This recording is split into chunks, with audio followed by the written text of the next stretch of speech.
ब्रह्म ज्ञान की सीढ़ियों पे कोई कोई बिरला चढ़े, कि कोई कोई बिरला चढ़े, जो चढ़ जाए सीढ़ियाँ 84 लाख उसकी कटे, 84 लाख उसकी कटे।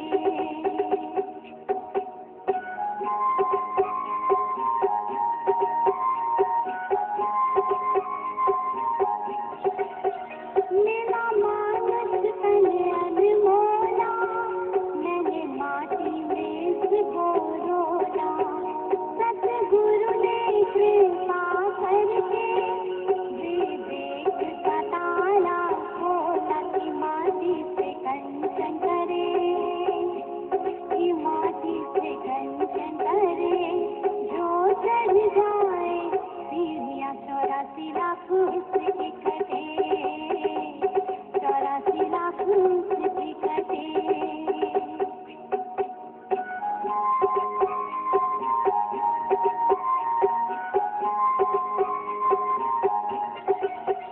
मैं जब से जगत में आया, अपना आप भुलाया, गुरु ने मेरे मन मंदिर में है ज्ञान का दीप जलाया, कि कागा से हंसा करे, कि कागा से हंसा करे, जो चढ़ जाए सीढ़ियाँ 84 लाख उसकी कटे, 84 लाख उसकी कटे।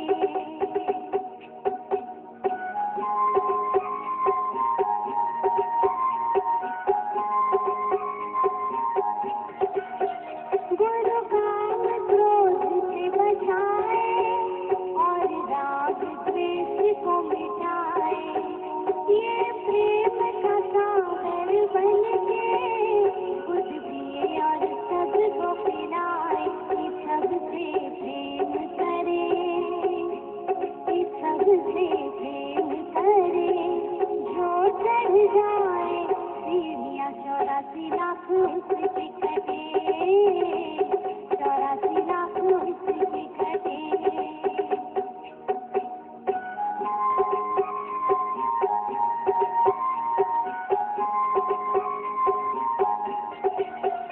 मैं गुरु पर जाऊँ हारी, जाऊँ लाख लाख बलिहारी, निज स्वरूप का पता बता के मेरी डूबती नैया तारी, कि आत्म रूप लगे, कि आत्म रूप लगे, जो चढ़ जाए सीढ़ियाँ 84 लाख उसकी कटे, 84 लाख उसकी कटे।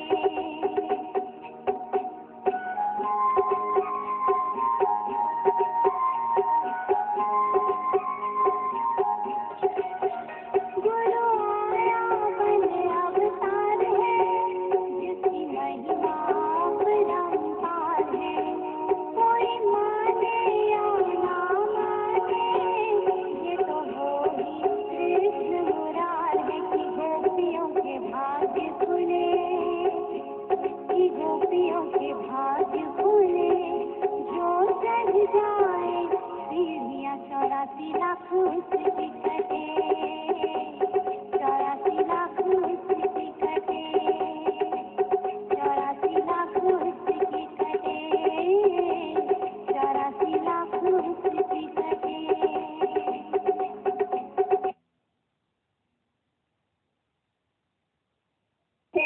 सतगुरु होते हैं जो मंजिल तक पहुँचाते हैं, कुछ ऐसे सतगुरु होते हैं जो मंजिल तक पहुँचाते हैं, जो सतगुरु का बन जाता है वो जीवन भर सुख पाता है, कुछ ऐसे सतगुरु होते हैं जो मंजिल तक पहुँचाते हैं। दुनिया का झूठा नाता है। ओ दुनिया का झूठा नाता है, 2 दिन में ही उड़ जाता है, 2 दिन में ही उड़ जाता है। ये सत्य का ऐसा नाता है जो जीवन भर का सहारा है। बिगड़ी हुई चाहे जीवन हो, सतगुण के संग सुलझती है। कुछ ऐसे सतगुरु होते हैं जो मंजिल तक पहुंचाते हैं। जो सतगुण का बन जाता है, वो जीवन भर सुख पाता है। कुछ ऐसे सतगुरु होते हैं जो मंजिल तक पहुंचाते हैं। ये ज्ञान का दीपक जलते ही, ओ ये ज्ञान का दीपक जलते ही, अंधकार न कोई रहता है, अंधकार न कोई रहता है। और प्रेम का दीपक जलते ही जीवन मंदिर बन जाता है। जिस दिल में प्रेम के बीज उगे, वो एक दिन फल हो जाते हैं। कुछ ऐसे सतगुरु होते हैं जो मंजिल तक पहुंचाते हैं। जो सतगुण का बन जाता है, वो जीवन भर सुख पाता है। कुछ ऐसे सतगुरु होते हैं जो मंजिल तक पहुंचाते हैं। जब से देखा है सतगुरु को, ओ जब से देखा है सतगुरु को, अब और न कोई दिखता है, अब और न कोई दिखता है। अज्ञान का पर्दा हटते ही जीवन जगमग बन जाता है। जिस पर गुरु की नजर पड़े, वो दिल भर बन जाता है। कुछ ऐसे सतगुरु होते हैं जो मंजिल तक पहुंचाते हैं। जो सतगुरु का बन जाता है, वो जीवन भर सुख पाता है। कुछ ऐसे सतगुरु होते हैं जो मंजिल तक पहुंचा। आनंदमय कोश से भी परे, वो भी कोश में आ गया ना। तो 5 माले की बिल्डिंग बताई अभी भगवान ने, तो 5 माले के ऊपर फिर टेरेस है ना, खुली छत। खुली छत जो है वो, उसको कमरे नहीं है, कोई भी कोश नहीं है, कवरिंग नहीं है कोई। मैं आनंद में हूँ तो भी हम अपने को कुछ जानते हैं जिसके पास आनंद है। I am mister so and so, वो आनंद में। लेकिन जब वो भी भूल जाए, जैसे गहरी नींद में अभी भगवान ने बोला कि तुमको जब गहरी नींद आती है तो तुम गहरी नींद में आनंद आया तो कहाँ से आया? उस समय तो तुम्हारे पास कुछ नहीं था। गहरी नींद में कोई पदार्थ नहीं थे, कोई व्यक्ति नहीं था, कोई वस्तु नहीं, कोई विषय नहीं। वैसे हम समझते हैं भाई हमें पत्नी से सुख मिला, कभी सोचते हैं पति से सुख मिला, कभी बच्चों से मिला, कभी मोटर से मिला, कभी गाड़ी से मिला।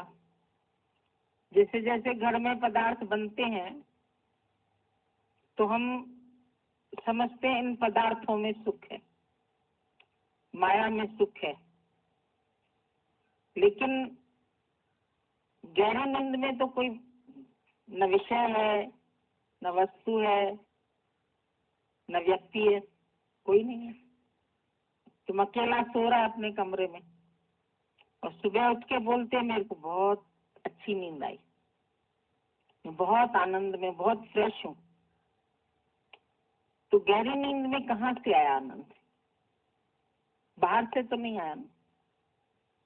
इतनी तो समझ आ ही रही है कि मेरे पास बाहर का कोई साधन नहीं था, तो भी मेरे पास आनंद था। तो वो आनंद कौन ले रहा था, किससे ले रहे थे? है?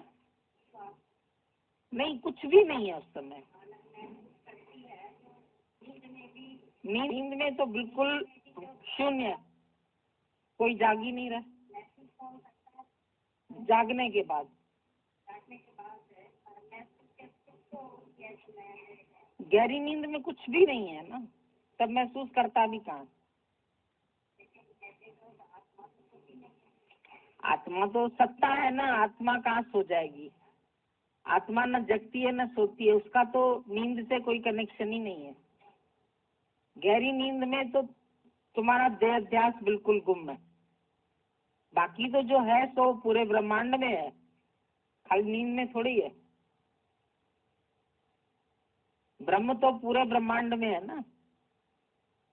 मैं ब्रह्म हूँ का विचार भी नहीं है, मतलब टोटल विचार शून्य है, तब आनंद है।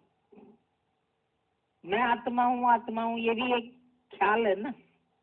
ओम शिवोम शब्द उच्चारण योग ये जो जंजाल है, न ओम है न शिवोम है, बिल्कुल शून्य है। जब गहरी नींद है एकदम, कभी कभी आप दिन को सो जाते हो, बहुत गहरी नींद आ जाती है, तो एकदम से लगते हो कि क्या सवेरा हो गया है क्या, हालांकि अभी तो रात हुई है। फिर उठ के लगता है ये लोग सब बैठे हुए हैं, जग रहे हैं, इसका मतलब हम दिन को सोए थे। तो आपको दिन का भी नहीं पता चलता, रात का भी नहीं पता चलता, किस शहर में है ये नहीं पता चलता, कौन सो रहा था कौन जगा ये भी नहीं पता, केवल शून्य है, निर्विचार अवस्था।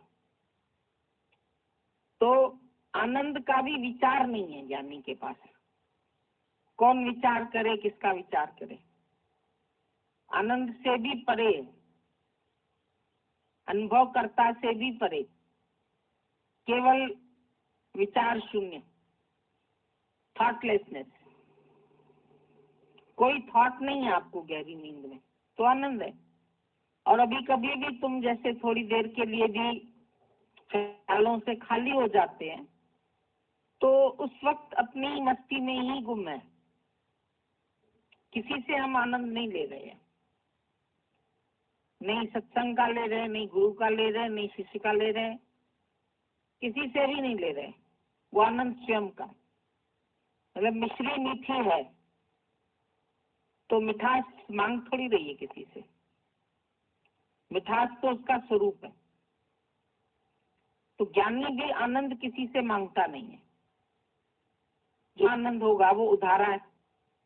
उनसे कोई चीज मांगी, पेंसिल मांगी, कॉपी, पर आनंद तो ऐसी चीज नहीं है कि हमने किसी से मांगा, उधारी चीज नहीं है, वो तुम्हारा स्वरूप है। नींबू की खटास है, मिश्री की मिठास है, फूल की सुगंध है। तभी बोला ना, पुष्प मध्य ज्यों बांस बसत है, मुकर माए जैसे छाई। ऐसे ही हरि बसे निरंतर, गते ही खोजो भाई। निरंतर बच रहा है। जैसे खुशबू, कली है तो भी खुशबू है, फूल है तो भी खुशबू है, उसकी एक पंखुड़ी निकाल लो गुलाब की तो भी खुशबू है। अब उसमें खुशबू कहाँ है? कोई एक स्थान नहीं है उसका। अभी कोई बोले भगवान कहाँ है, यूं तो बोल देते दिल में, मतलब दिल एक इम्पोर्टेंट ऑर्गन है बॉडी का, तो बोल देते हैं दिल में है, लेकिन हकीकत में वो कहाँ नहीं है। Where is not God. जो ब्रह्म है वो तो पूरा पूरे। अब मिश्री के इतने से कण में भी मिठास है, आप उसको चूरा कर दीजिए, पीस दीजिए, इसीलिए मिश्री का जरा सा आप हाथ लगा लो, चखो तो भी मीठी। इतनी सी बिल्कुल पार्ट जरा सा भी पता लग जाता है ये मिश्री है। नमक को आप ऐसे उंगली से चख के देखो तो नमक है, देखने में दोनों एक से लगते हैं, पर चखने से तुम्हें महसूस होता है ये मिश्री है, पिसी हुई ये नमक है। तो जैसे नमक से उसका नमकीन पना अलग नहीं है, मिश्री से मिठास अलग नहीं, फूल से सुगंध अलग नहीं है, ऐसे ही ब्रह्म से ब्रह्म का आनंद जुदा नहीं। मैं ब्रह्म हूं कहना भी, अब कोई पूछता है तो बताना पड़ता है, लेकिन कहने की भी वहां जरूरत नहीं पड़ती है। मिश्री कहती थोड़ी है मैं मीठी हूँ, मेरा स्वरूप मीठा है, दूसरे चखते हैं वो बोलते हैं मीठा। तो ज्ञानी ये थोड़ी कहता मैं आनंद में हूँ तो कभी ना आनंद में भी हो जाऊंगा। आज आनंद में हूँ, आज बड़ा प्रसन्न हूँ, आज मैं गुरु के पास आया हूँ, आज बड़ी मौज ले रहा हूँ, और फिर कल नहीं ले पाऊंगा तो फिर वहां अकेला हो जाएगा। पर ज्ञानी कहीं अकेला नहीं, क्योंकि वो खुद जो मीठा है तो वो कहाँ पर अकेला होगा। मिश्री मिठास से कब अलग होगी। या आप लोग बोलते यहाँ आनंद आता है, घर जाके भूल जाते हैं, तो घर जाके क्या मिश्री कड़वी हो जाती है क्या? घर जाके भी तो मीठी रहेगी। जो चीज यहाँ मीठी है वो घर में भी मीठी है। तो तुम जब बोलते यहाँ आनंद आया और घर में चला गया, तो यहाँ जो आनंद आया तो तुमको बुद्धि के लेवल से आया, यहाँ सुनने से आया, यहाँ किसी से मिलने से आया, भाई गुरु से मिलने से आया, गुरु का ज्ञान लेने से आया, कहीं से आया, यहाँ अपना नहीं आया। अपने के यहाँ तुमको इशारा करते हैं कि आनंद स्वरूप कैसे है तू। अब उसको तुम जितना महसूस करोगे, जो महसूस कर लोगे, तो यहाँ भी, घर में भी, दुनिया में भी, फिर तुमसे कोई आनंद छीन नहीं सकता है। अगर तुम्हारा आनंद घट रहा है, बढ़ रहा है, मूड ऑफ है, ऑन है, कभी सुखी हूँ, कभी दुखी हूँ, कभी खुश हूँ, कभी गमगीन हूँ, तो ये गेम्स मिलते रहते हैं तुमको थोड़े थोड़े। जैसे कभी कभी किरण देख ली रोशनी की, कभी गुम हो गई, कभी आत्मा का आनंद थोड़ा सा तुमको दिख गया, अपना देहाध्यास का पर्दा हट गया, फिर वो आ जाता है पर्दा। काई हटाते हैं, अपनी शक्ल देखते हैं, फिर जब काई वापस अपनी जगह आ जाती तो फिर शक्ल नहीं दिखती, तो आवरण फिर आ जाता है। जब हम जगत में बैठे हैं, जगत की बातें करने लगते हैं, देह की बात करने लगते हैं, संबंधियों की बात करने लगते हैं, चिंता करने लगते हैं, आगे की पीछे की, तो फिर जीव बन गए। उस समय ब्रह्म भाव तुम्हारा भूल गया, और जब तुम भूलिए आपको, तो बस संसार संसार भासता है, तो संसार का दुख सुख भी भासता है। पर कारण क्या हुआ? अपना स्वरूप भूलना। जब अपना स्वरूप याद है तो कुछ भी कोई कहता रहे, तुम्हारे कान भी बंद है, तुम्हारे होठ भी सिल गए, तुमको कुछ बोलने की जरूरत ही नहीं, कोई दलीलें देने की भी जरूरत नहीं, प्रूफ करने की भी जरूरत। किसको प्रूफ करें? वो दूसरा भी मैं हूं।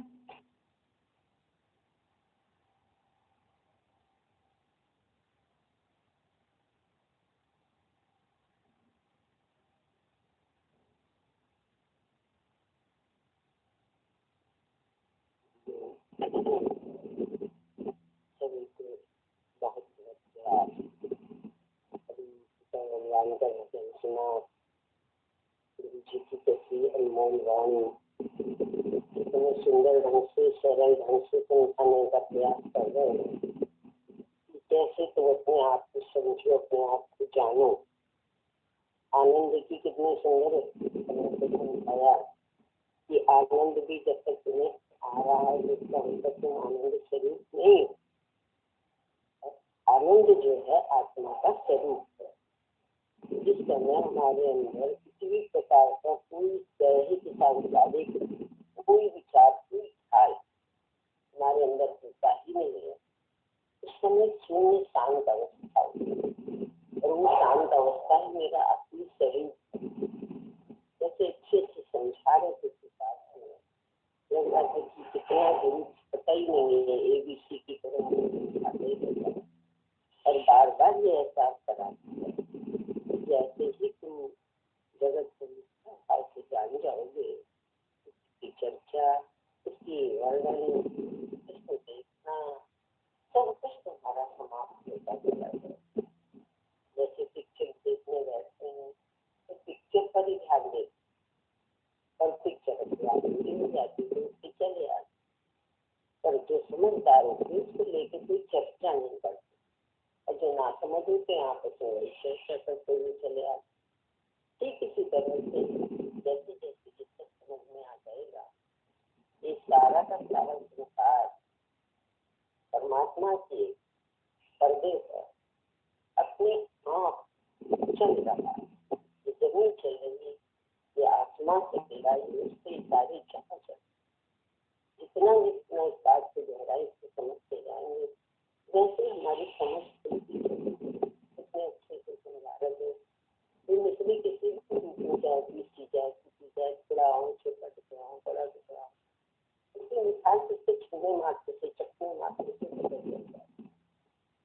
किसी भी स्थिति में मछली का टुकड़ा भी नहीं। ऐसे ज्ञानी जन जिन्हें एक बार ये सब समझ में आ गया, जो जानवर है, जागृति आ गई, वो किसी भी दशा में इन बंदी जोड़ों का शिकार नहीं बन पाता।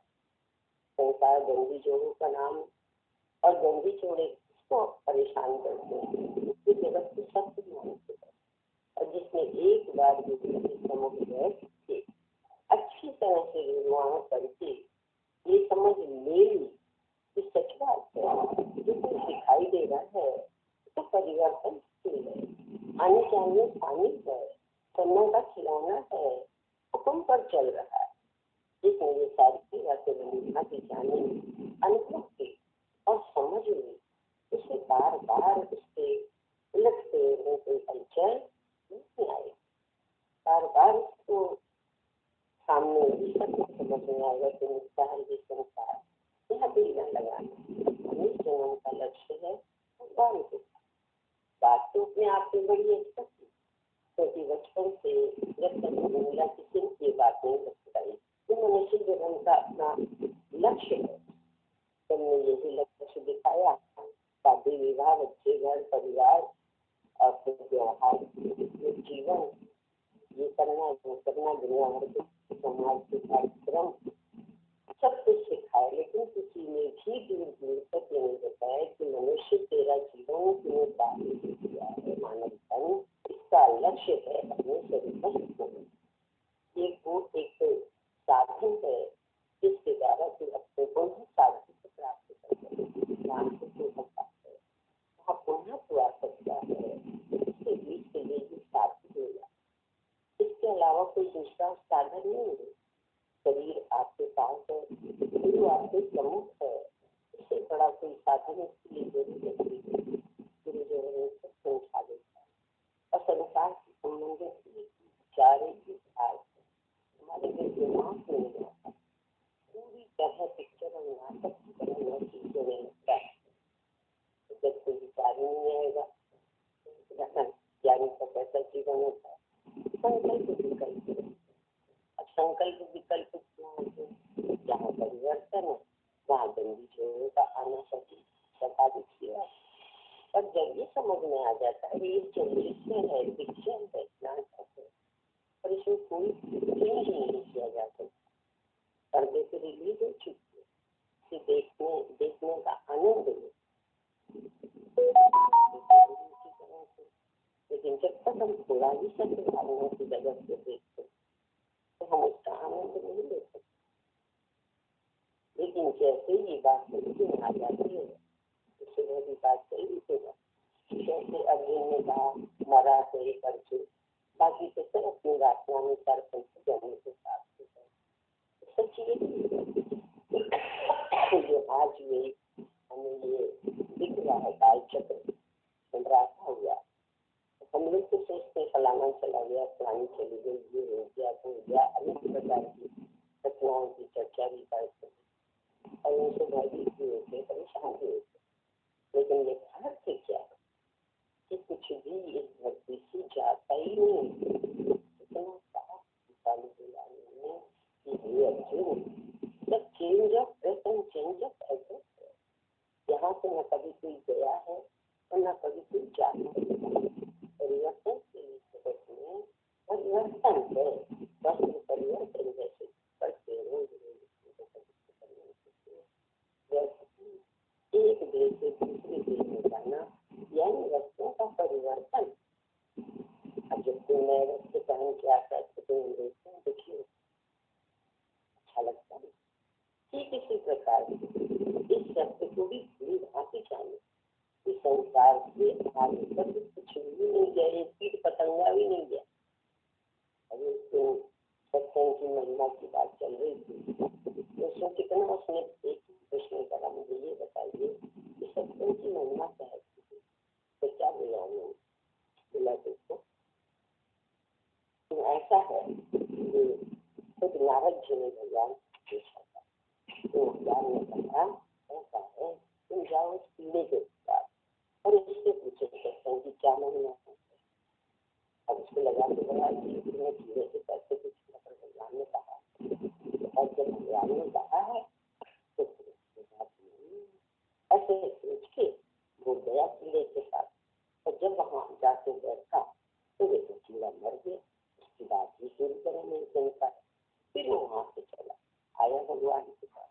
अरे बोला वो कबूतर है, कबूतर के बच्चे हैं छोटे छोटे, पेड़ देखना, उससे पूछ लेना।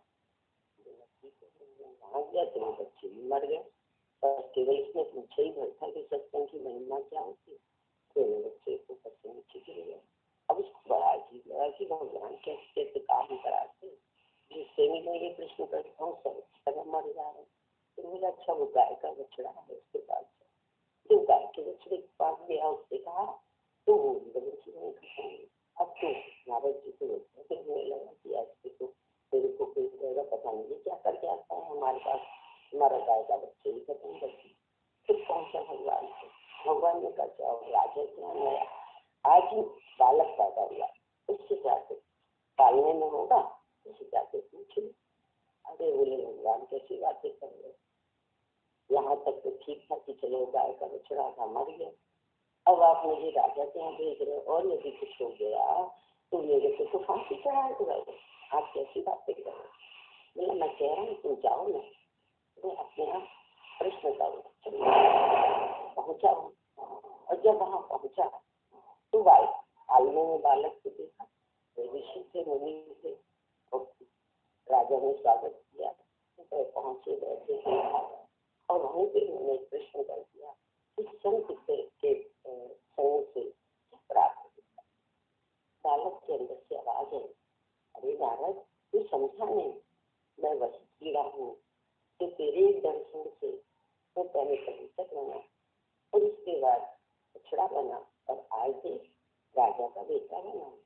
इसको दर्शन मात्र से किया गया परिवर्तन, और सत्संग स्थापित हो जाने के बाद ये बात सुनने के बाद यही लगा कि केवल संघ का इतना रहा और संघ के साथ यदि गुरुआ को सत्संग कर लेगी तो उसका कल्याण हो जाए, संपद पर आ जाए।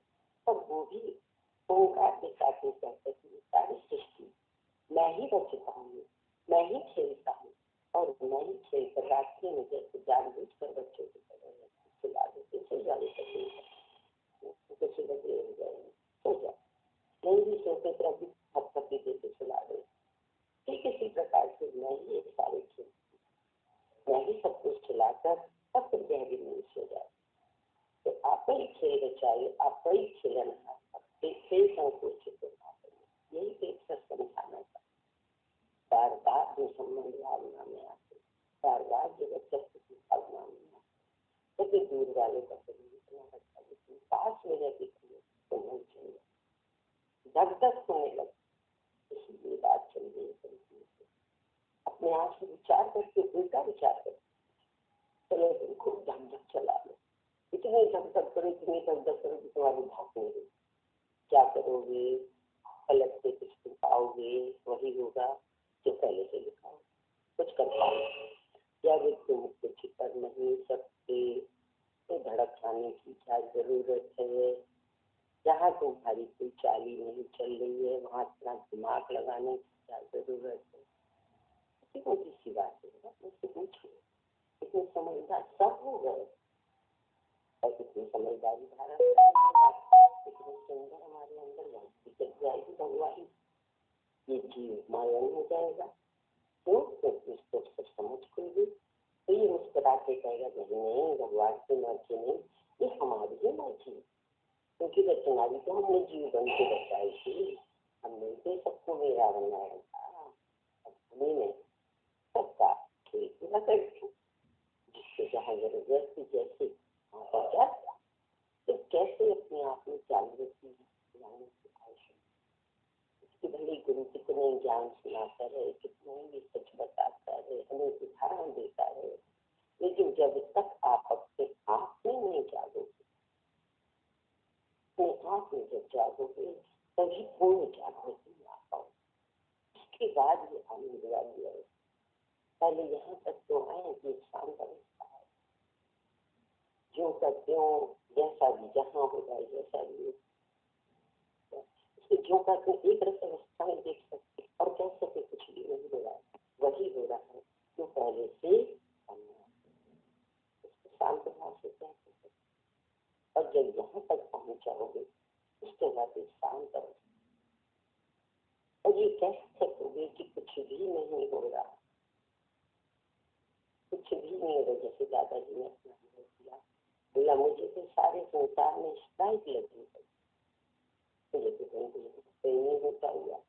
तो ठीक इसी तरह से जो परमात्मा के रहस्य को जान जाओगे, अच्छे से जान जाओगे, तो कह सकोगे कि सब कुछ हो रहा है, कोई कुछ करने वाला नहीं।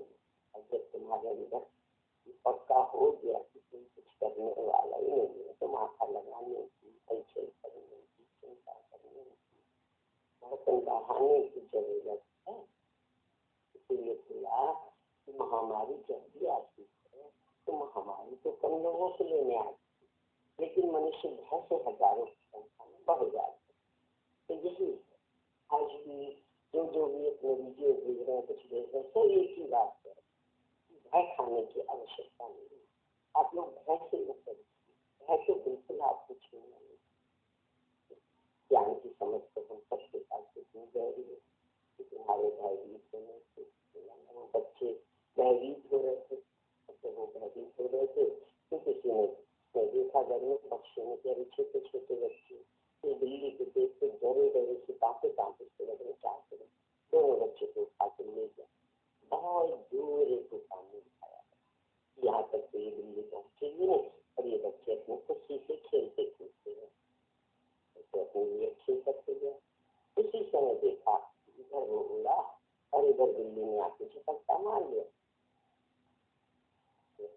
आकाशवाणी हुई कि अरे इन लोगों को यहीं पर जाना था, इनकी जो जाने का दिन था वो यहीं पर लिखा था, यही वो स्थान था, वही समय था, वही घड़ी थी, इसीलिए तेरी नजर उनसे पड़ी, क्योंकि तुझसे ज्यादा तेज उड़ने वाला कोई पक्षी नहीं है, और तूने लाकर उससे दूर पहुंचा दिया इन छोटे छोटे बच्चों को, तो इनकी मृत्यु नहीं।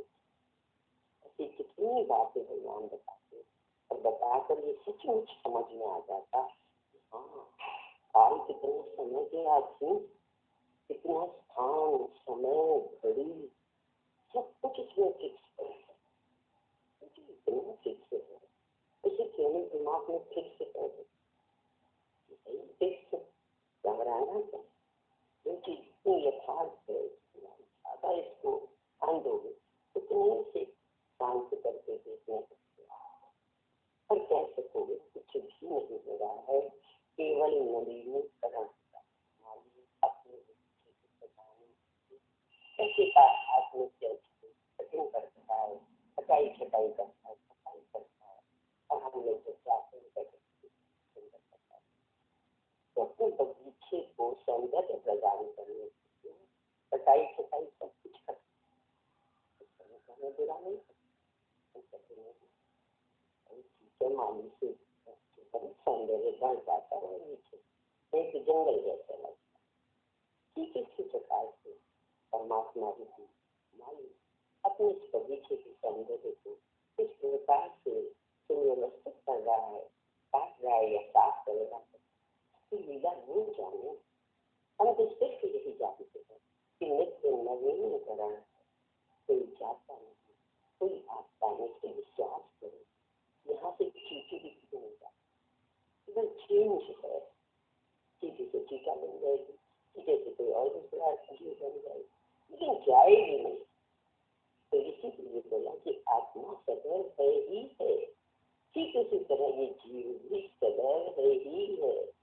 निराकार साकार, साकार निराकार, कभी इनकी कहीं कोई कमी नहीं।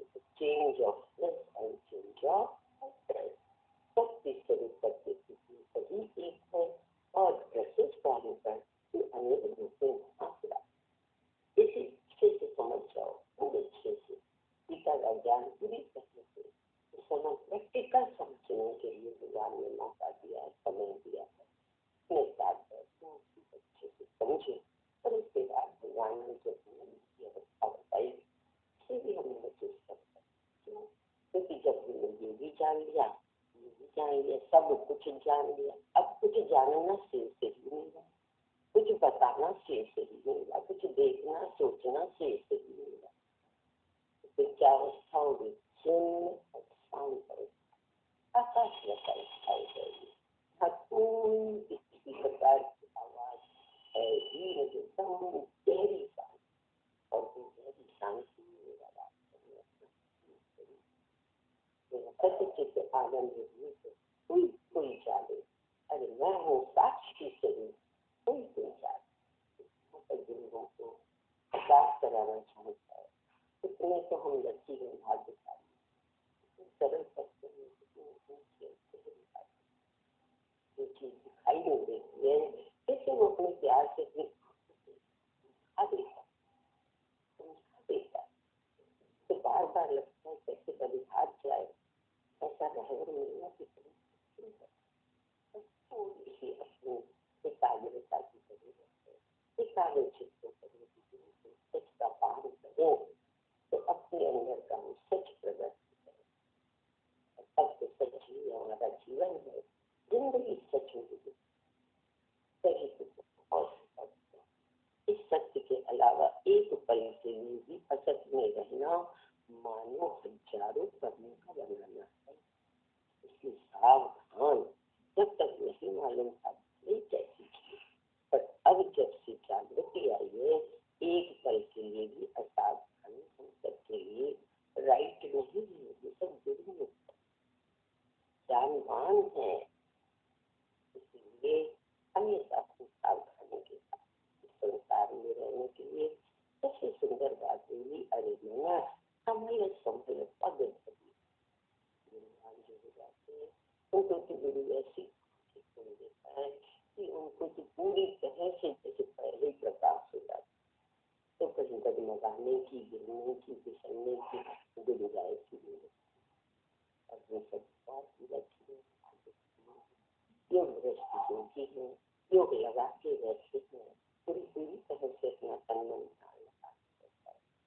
पूरा एकाग्र होकर उनके वचनों में जीवन में लगाए, हम उसका पूर्ण आनंद ले सकते, ऐसे भी आनंद ले सकते हैं और अपने आनंद में एहसास कर सकते हैं। आप ये बात समझ लें, हिम्मत से काम लेंगे, घबराना क्या। जो भी परिवर्तन सामने आए हैं वो हम सबको नोन है, मैंने जानकारी में है, इसलिए हमें किसी हलचल में नहीं आ सकती। Never never never. Thank you.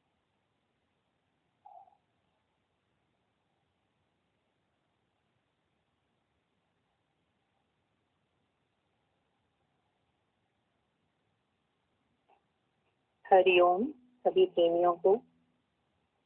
हम सब अभी वाणी का रसपान कर रहे थे और नित्य कर ही रहे हैं। सुबह दोपहर शाम रात सब कैसे अमृत वर्षा चारों तरफ से बरस रही है और सभी उसमें भीग रहे हैं।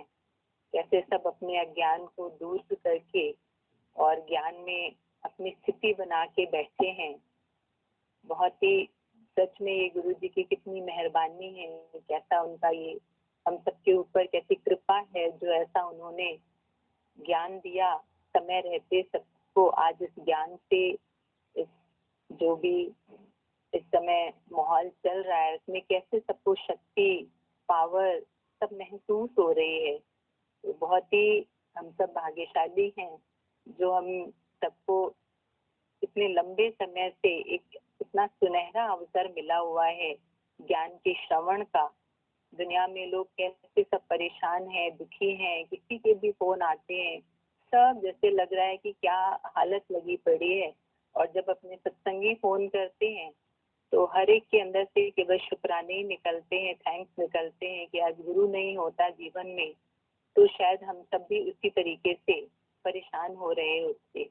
किसी ने बोला फोन पे कि ऐसे लगता है कि भगवान को क्या अभी दिखाई नहीं दे रहा है कि इतना सारा कष्ट चल रहा है सब तरफ और उसे अब खत्म कर देना चाहिए, बहुत हो गया, अति हो गई, जरूरी है क्या इतना दुख भेजना, कैसी हाहाकार लगी पड़ी है।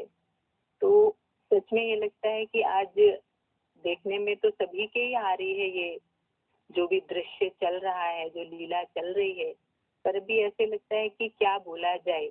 जो परमात्मा को समझ में आता है, जो उसे उचित लगता है वही तो हो रहा है। बाकी और कुछ भी जो हो रहा है वो गलत तो नहीं हो रहा है ना, उसकी मर्जी से ही सब कुछ हो रहा है। और शायद ऐसी ही लीला होनी ही थी ऐसे समय में। ये बात कैसे अंदर तक गुरु ने सबके फिट कर दी है तो मन नहीं चलता। तो किसी ने जब बोला ये तो याद आ रहा था वो दृष्टांत कि कैसे गुरुजी जा रहे थे शिष्य के साथ नौका में बैठ करके और वार्तालाप चल रही थी। शिष्य ने गुरुजी से बोला कि गुरुजी सुख और दुख दोनों ही भगवान ने बनाए हैं और वो दोनों ही देता है। क्या केवल अगर सुख दे तो काम नहीं चलेगा? दुख क्यों देता है? दुख तो नहीं देना चाहिए। सारी दुनिया त्राही त्राही कर रही है, परेशान लगी पड़ी है, सुख ही देना चाहिए।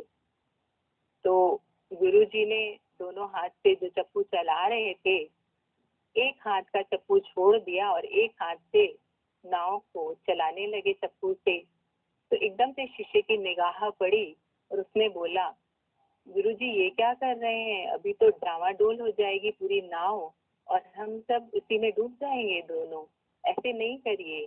तो बोला देखो बेटा कि जैसे एक चप्पू चलाने से तुम्हें ऐसे डर लग रहा है कि नाव डूब जाएगी, ऐसे ही परमात्मा ने अगर जीवन में दोनों चीज दी है तो उससे संतुलन बना हुआ है। और अगर नहीं देता वो दोनों चीज तो शायद लाइफ हमारी संतुलित नहीं होती। तो दुख और सुख दोनों ही जो इस जीवन में आते हैं वो हमारे जीवन का संतुलन बनाते हैं। केवल सुख ही तो भगवान दे दे ऐसा नहीं हो सकता। तुम्हें केवल मीठा खिलाया जाए और सारा दिन मीठा खिलाया जाए तो क्या मन को अच्छा लगेगा? थोड़ा भी मीठा खाने के बाद ऐसे लगता है जैसे कुछ नमकीन मिल जाए तो चैन आएगा, थोड़ी राहत आएगी। हर किसी के साथ यही कंडीशन है। तो बोला केवल और केवल सुख से जीवन नहीं चलता, पर जब दोनों ही बातें जीवन में उतार चढ़ाव आते हैं तो जीवन की शोभा है। जैसे समुद्र में लहरें उठती भी हैं और विलय भी होती है, उसी में गुम भी हो जाती है, तो वो समुद्र की शोभा है। अगर नहीं उठे तो शायद समुद्र इतना खूबसूरत नहीं लगे। तो आज जो भी उतार चढ़ाव हम सबके जीवन में आ रहे हैं उसी से जीवन की शोभा है। नहीं आए तो जीवन में केवल और केवल सुख आता रहे तो वो भी सही नहीं। तो अच्छी लगती है ये बात कि सच में सुख भी आते हैं और दुख भी आते हैं, पर इन दुख में सुख में दोनों में कैसे गुरु हमको मस्त रहना सिखाता है। अभी मम्मी कह रही थी ना, हिम्मत से काम लेंगे घबराना कैसा। ये सुख दुख जीवन में आते और जाते हैं, दुख पहले आ जाए घबराना कैसा। तो अभी ज्ञान सुन करके हम सब अपने अंदर वाले को और दिनों दिन मजबूत करते चले कि कुछ हो ही नहीं रहा है, जो हो रहा है वो सब कुछ परमात्मा की मर्जी से ही हो रहा है। सुबह भी बात चल रही थी कि thy will is being done, कि परमात्मा की मर्जी से सब हो रहा है। और जिस दिन ये समझ में आ जाएगा कि परमात्मा की भी नहीं, मेरी अपनी मर्जी से हो रहा है, तो और बहुत ऊंची बात हो जाएगी और मन हमारा उसी में टिक जाएगा, निश्चय में आ जाएगा, कभी हलचल नहीं करेगा, परेशान नहीं होगा, दुखी नहीं होगा। तो जो कुछ भी परमात्मा की तरफ से बन के आ रहा है उसे हम सब प्यार से स्वीकार करते चले, तो उसी में ही मौज है, उसी में आनंद है, उसी में शांति है। Thank you. हरि ओम।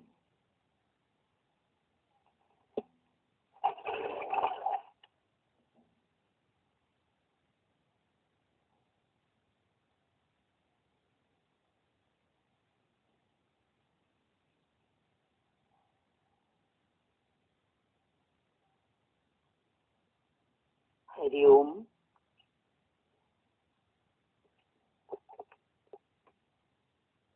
सभी बैठे हैं अपनी संध्या वंदन में। कैसे सुबह और शाम आज गुरु की कृपा से हम सबकी सुमिरन में बीत रही है। नहीं तो खाली दिमाग शैतान का घर, जैसे ही खाली होते थे तो क्या करते थे सब माया में। शाम को इस सहेली के जाना है या उसको आना है, मोहल्ले में इधर उधर बैठ रहे हैं, कोई आ रहा है, बातें हो रही हैं। समय का जैसे कोई मूल्य ही नहीं था। अभी जो एक एक श्वास का, एक एक क्षण का जो महत्व गुरु ने बताया है, तो कहाँ था ऐसा जीवन की ऐसी कदर, श्वासों का ऐसा मूल्य कहाँ पता था ना। अभी अंदर से आता है कि श्वासों का अनमोल खजाना दिन दिन लुटता जाए। मोती लेने आया तट पर, सीप से मन बहलाए। साचा सुख तो सो ही पावे, जो शरण गुरु की होगी। तो ऐसी सच्चे गुरु की जब हमें शरण मिलती है तो सच्चे सुख का रहस्य मिलता है। जो स्थायी है वही सत्य है और जो परिवर्तनशील है वो सब मिथ्या है। सत्य और मिथ्या की परख, यही विवेक का जागरण है। जब विवेक जागृत हुआ तो मिथ्या से आपे ही वैराग आया, है ना। बोलते ना, विवेक वैराग्य षट संपत्ति मोक्ष इच्छा। तो गुरु की कृपा से ही विवेक जागा, फिर अंदर वैराग्य प्रकट होता है और फिर षट संपत्ति यानी अंदर एक साधक प्रकट होता है जिसके पास शम दम दया तितिक्षा उपरामता समाधानता की संपत्ति प्रकट होती है। ये उसकी पूंजी है। विकारों का कैसे शमन, इंद्रियों का दमन, अपने कल्याण के लिए अंदर एक पीड़ा, दया, तितिक्षा, जीवन में आत्मनियंत्रण, सेल्फ कंट्रोल, तपस्या, मन वाणी इंद्रियों का तप प्रकट होता है। फिर उपरामता, कैसे हर बात से उपरामता, क्योंकि जब जगत मिथ्या है तो आप ही उपरामता आती चली जाती है। Disinterested, unconcern, unattached. आप देखो कमल का फूल कैसे उपराम है, जल में रह के भी जल से न्यारा, उसकी पत्तियों पर भी बूंद नहीं ठहरती, ऐसा निर्लेप। तो उपराम माना कमलवत जीवन, समाधानता, किसी भी प्रकार का संशय नहीं बचता, जैसे समाधानता की अवस्था होती है, जब तेरी रजा मेरी रजा, तो इस बट कुछ बचता नहीं और अंदर शांत भय, सब शांत भय, तुझ में पूर्ण विराम। तो ये षट संपत्ति यानी 6 प्रकार की संपत्ति ये जिज्ञासु को प्राप्त होती है, यही सच्ची कमाई है उसकी। और एक ही इच्छा अंदर शेष रह जाती है, वो है मोक्ष की इच्छा। तो गुरु की कृपा से हमारे अंदर का जिज्ञासु जागता है, विवेक हमारा कैसे स्वच्छ होता है, जागृत होता है, वैराग्य प्रकट होता है, अंदर एक मुमुक्ष जागता है। नहीं तो आप देखो माया में कितनी इच्छाएं कामनाएं हैं। जैसे चेन स्मोकर, एक इच्छा पूरी हुई नहीं कि दूसरी खड़ी, एक सिगरेट अभी पी के बुझाई नहीं कि उसके पहले दूसरी जला ली, फिर दूसरी बुझाई नहीं कि उसके पहले तीसरी जला ली। ऐसा ही इच्छाओं का हाल, ऐसा ही जीव का हाल। इतनी इच्छाएं पूरी होने पर भी कहीं तृप्ति नहीं थी जीवन में। जब गुरु ने बताया कि अरे तुम तो पानी के बदले सिरका पी रहे हो, प्यास कैसे बुझेगी, कहाँ तृप्ति तलाश रहे हो, तुझे मनुआ जिसकी तलाश है, अति निकट उसका निवास है, क्यों दर बदर तू भटक रहा, वो तो तेरे ही दिल के पास है।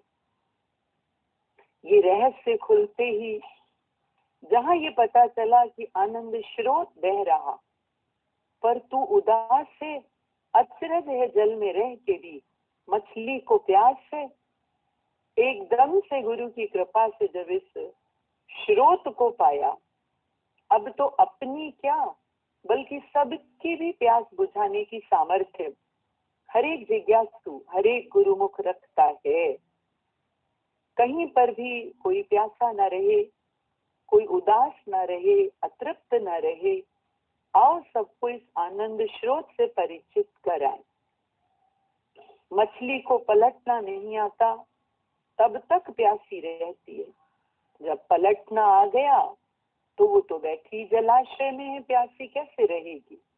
ऐसे ही हम सबका सुख सागर हमारे पास है, केवल मनोवृत्ति को पलटना गुरु ने सिखाया, चिंतन को पलटना सिखाया। और जैसे ही चिंतन पलटा, आप देखो काया पलट हो जाती है। तभी बोला, ना सुख गृहस्थ विच ना छड़ गईया, सुख है एक विचार विच जे संतन शरण पईया। महात्मा बुद्ध ने बोला, तुम्हारा ख्याल तुम्हें दुखी ना करे तो दुनिया में किसी को ताकत नहीं है कि दुखी कर सके।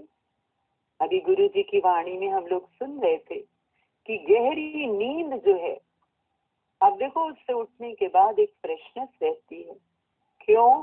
क्योंकि गहरी नींद में इस जगत से जीव डिस्कनेक्ट रहता है। जब इस जगत से कांटेक्ट नहीं रहा, डिस्कनेक्ट होकर के रहा, अनकंसर्न होके रहा, तो उसकी ऊर्जा नष्ट नहीं हुई, क्षीण नहीं हुई। और उठने के बाद कहते हैं आज तो बड़ी साउंड स्लीप रही, बहुत फ्रेशनेस है। अब वो फ्रेशनेस का कारण क्या है? किसी ने ला करके ऊर्जा का इंजेक्शन तो लगाया नहीं, कोई बाहर से ताकत की टैबलेट तो दी नहीं, कोई जूस तो पिलाया नहीं, कहीं कोई नींद में घुमा फिरा के तो आया नहीं जो हम फ्रेश हो गए। लेकिन गहरी नींद, ऐसी गहरी नींद में ज्ञानी रहता है। बोला, ऐसी गहरी निंदर आई, जगत महल ना रहो दिखाई, अद्वैत राम पति वर लिया, ज्ञानी ने गुप्त खजाना पा लिया, रमता राम रमो मोरे जिया।